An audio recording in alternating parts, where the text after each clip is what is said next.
உங்களுக்கு மேக்கப் எப்படி வேணும் ரிசப்ஷனுக்கு? உங்கள் இஷ்டம். ஐஸ் ஹைடா உங்களுக்கு மேக்கப் எப்படி வேணும்? ஓகே, ஐஸ்லாம் வந்து போல்டா போடலாமா இல்ல நார்மலா போடலாமா?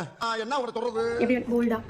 அப்படியா? சரி. கன்சம்ஷன் இப்படி என்ன சொல்றதுன்னு தெரியாம நம்மள பாத்துக்கிட்டே இருக்கிற இந்த கியூட்டான கிளைண்டோட ஒரு குட்டி மேக்கப் vlog தான் இதுல பார்க்க போறோம். இவங்க நம்மளோட கிளைண்ட் வேளாங்கண்ணில இருந்து நம்மள புக் பண்ணிருக்காங்க. இவங்களோட ரிசப்ஷன் லுக்குக்காக சேலம்ல இவங்களோட ரிசப்ஷன் நடக்க போறதுனால அவங்களுக்கு நல்ல பிரைட்டான ஐ மேக்கப், நல்ல பிரைட்டான ஃபேஸ் மேக்கப் வேணும்னு கேட்டிருந்தாங்க. அவங்க கேட்டிருந்த மாதிரியே அவங்களோட ஃபேஸ் மேக்கப், ஐ மேக்கப் எல்லாமே அழகா போல்டா கொடுத்து அவங்களுக்கு பேக் சைடும் வந்து பாத்தீங்கன்னா ஃபிளவரால வச்சு நம்ம ரொம்ப அழகா வந்து பண்ணி கொடுத்திருந்தோம். இவங்க நம்ம கிட்ட கேரளா ஸ்டைல்ல ஜுவல்லரியும் கேரளா ஸ்டைல்ல தான் ஹேர் ஸ்டைலும் கேட்டிருந்தாங்க. அவங்க கொடுத்த ஒரு 1 hour 45 minutesல அவங்களுக்கு ரொம்ப அழகா வந்து அவங்களுக்கு அவுட்புட் கொடுத்திருந்தோம். அவங்க சொல்லவே தேவையில்ல, அவ்வளோ அப்ரிஷியேட் பண்ணியிருந்தாங்க என்னோட ஒர்க்குக்கு. ரொம்ப ரொம்ப நன்றி. உங்கள யாருக்காவது இந்த மாதிரி உங்களோட பிக் டேக்கு நான் வந்து உங்களுக்கு பண்ணி கொடுக்கணும்னா மறக்காம எனக்கு டிஎம் பண்ணுங்க. உங்களுக்கு உடனே ரெஸ்பான்ஸ் வரும். இன்னொரு vlogல பார்க்கலாம்.